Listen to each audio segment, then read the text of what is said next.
La maladie professionnelle. Un salarié fait une demande de reconnaissance de maladie professionnelle à la CPM. La CPM nous envoie alors un dossier à compléter, qui doit être validé avant envoi par le responsable santé-sécurité. Après un délai d'instruction, la maladie professionnelle est reconnue ou non.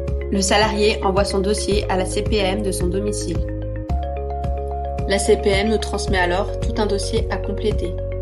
Il comprend la lettre de la CPM, le certificat médical, la déclaration de maladie professionnelle, le rapport employeur et le questionnaire à compléter, ainsi qu'un courrier pour le médecin.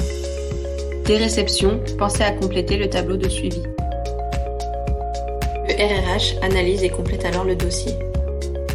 Lors de l'analyse, vous devez vérifier les dates sur l'ensemble des documents, si la maladie professionnelle est référencée dans le tableau INRS, les cohérences, les anciens employeurs et les délais relatifs à la procédure.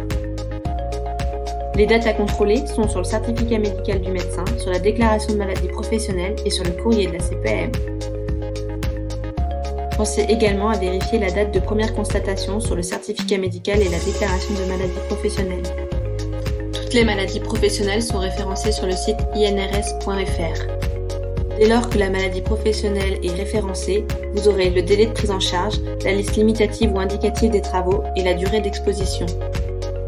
La liste des anciens employeurs doit figurer sur la déclaration de maladie professionnelle.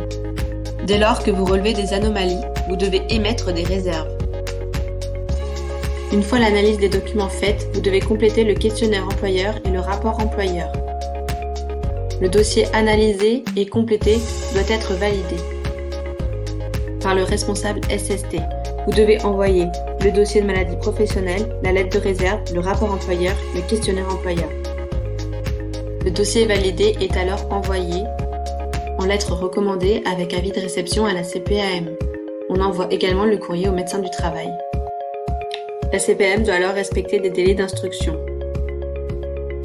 Si la maladie est répertoriée, le délai d'instruction est de 3 mois avec un délai complémentaire de 3 mois.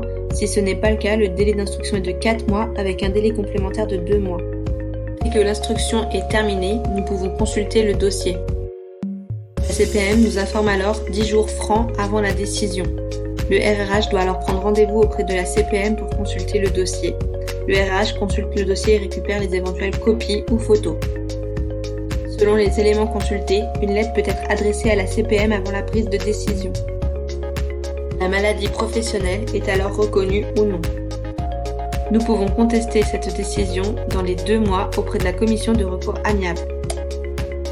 Pensez à informer mutation et à mettre à jour le tableau de suivi.